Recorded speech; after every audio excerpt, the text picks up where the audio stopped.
Tragedinya sama aku.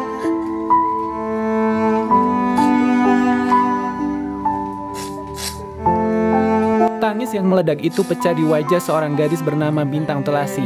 Di balik paras cantiknya, tersimpan kisah detir yang selama ini ia pendam seorang diri. Hari itu, ia tak pernah menyangka akan kedatangan sosok penting anggota DPR RI Komisi 10, Muhammad Nur Purnamasidi.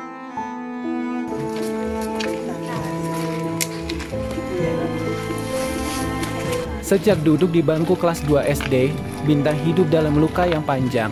Ayahnya, Yuli Krisbianto, dan kakaknya, Novan Romadhon, pergi merantau entah kemana, meninggalkan Bintang dan adiknya tanpa kabar.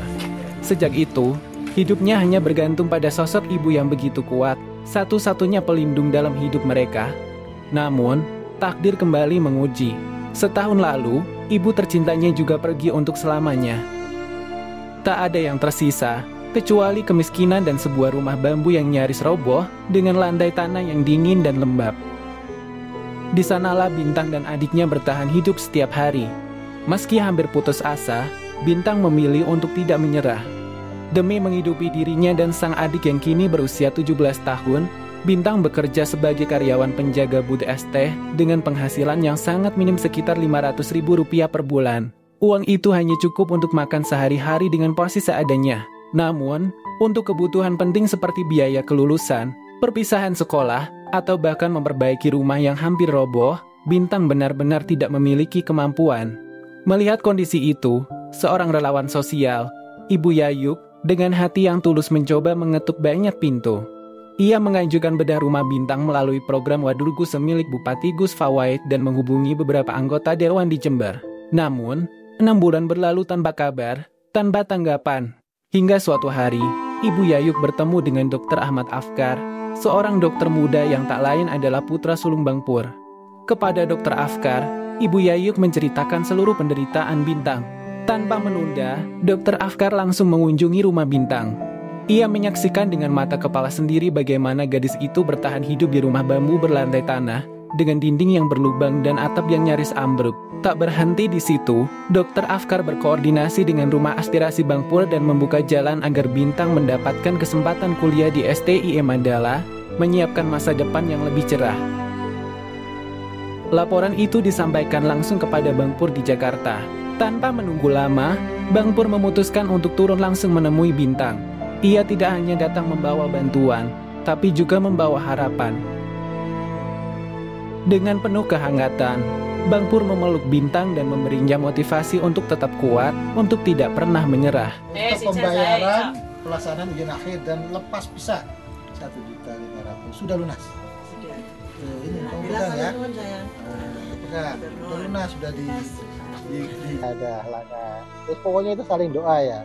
Bintang doain kita semuanya, kita juga doain bantu Bintang kan gitu. Pokoknya sekarang kita jadi kuat. Tapi nanti saya minta persetujuan Afkar, boleh jadi anakku tuh enggak kan?